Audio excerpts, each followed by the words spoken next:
Welcome to Ancient Egyptian Cultivation. The new grain types of the Ptolemaic period required a great deal of water. Farmers needed to ensure they had effective, consistent irrigation. The Nile's rising and receding waters naturally irrigated most of the crops.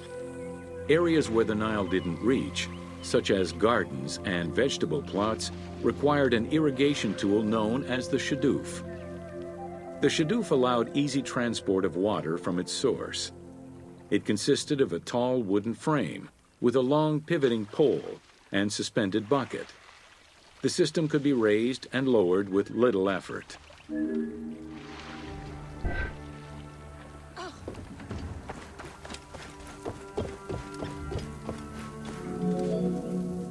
Later, a sakya, or water wheel, was invented.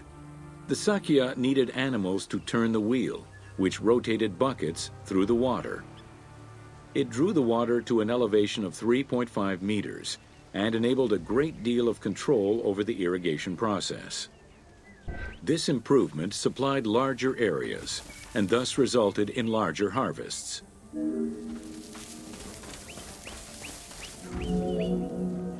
The threshing process separated the grain from its husk.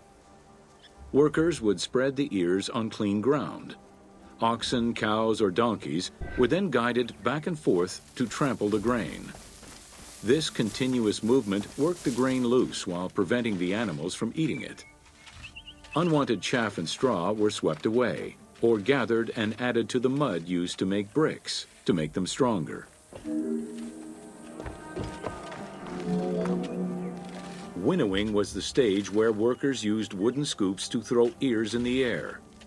The wind carried off the chaff, leaving the heavier seeds to fall to the ground.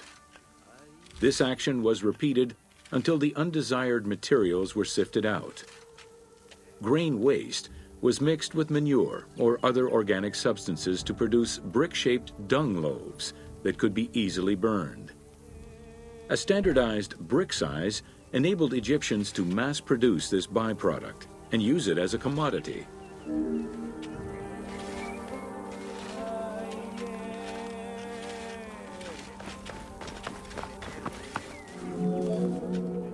Transporting large amounts of grain required ships equipped to carry heavy loads.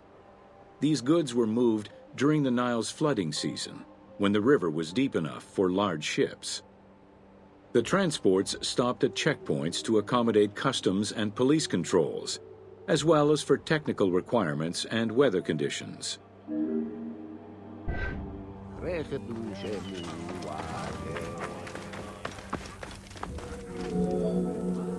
Having reached Alexandria's inner harbor, the wheat was unloaded under the supervision of a civil servant in charge of wheat management. Portions were distributed to Alexandria's city market, and the remaining stockpile was either exported or stored in warehouses.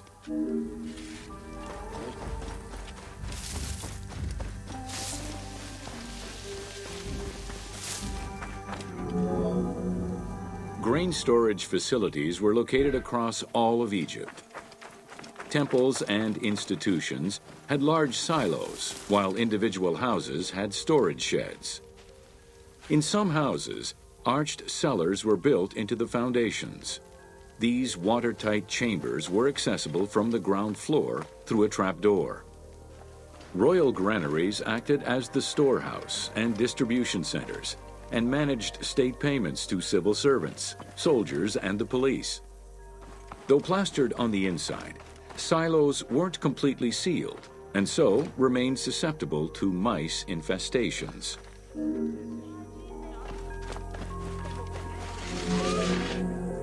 When the grain was ready for processing, it was poured into bowls and pounded into a coarse flour.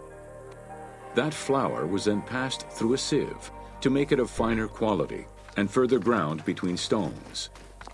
Ancient Egyptians did not stock flour. Instead, fresh grain was portioned out each time to produce flour as it was needed.